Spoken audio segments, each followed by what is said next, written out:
Did you see what she was wearing? That short skirt was so inviting. That blouse was so enticing. She smiled at me. She said no, but she meant yes. The way women dress is often seen as an incitement to rape.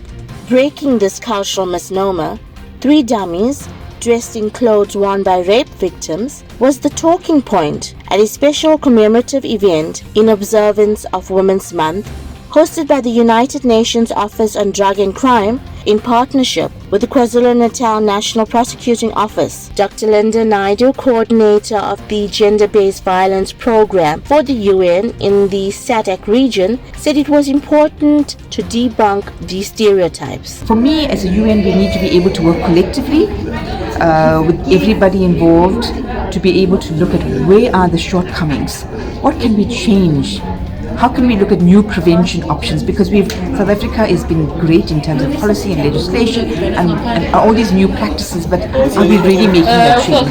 And for me, that was actually the critical message of looking at how we debunk stereotypes, importantly change the mindset, change the beliefs, but how can we really embark in preventing future gender-based violence and femicide cases. Keynote speaker at the event was the KwaZulu-Natal Social Development Minister Nonhlanhla Khoza, who emphasized the importance of protecting our girl children. As communities, we need to stand up. It is upon ourselves. If you see a perpetrator and doing something bad and for you do nothing, you are a perpetrator as well. Let us just do something on whatever is happening around us, and let us protect our children. Let us give love to whoever is closer to us. Let us protect our girl children. Let us love our girl children, and let us believe them when they say something bad is happening around our household.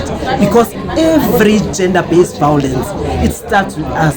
It starts within our families. It starts with individuals we stay with, in our families, in our homes. Let us learn to believe our kids. Young women in South Africa say they are fed up with victim blaming.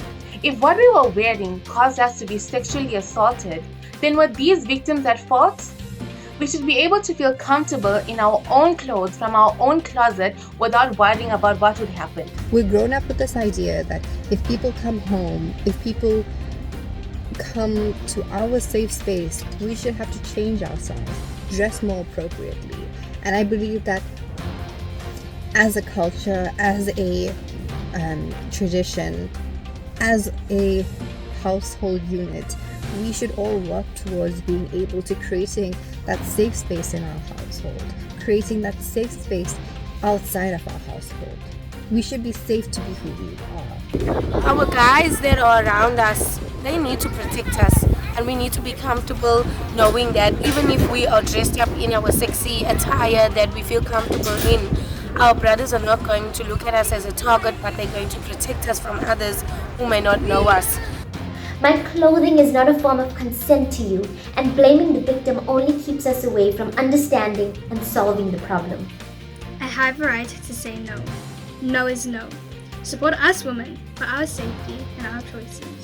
I just want to be safe, regardless of what I have on, regardless of what I look like. I'm not walking around looking to be raped or looking to be kidnapped. Let us stay safe, man. Womanda, power to the system.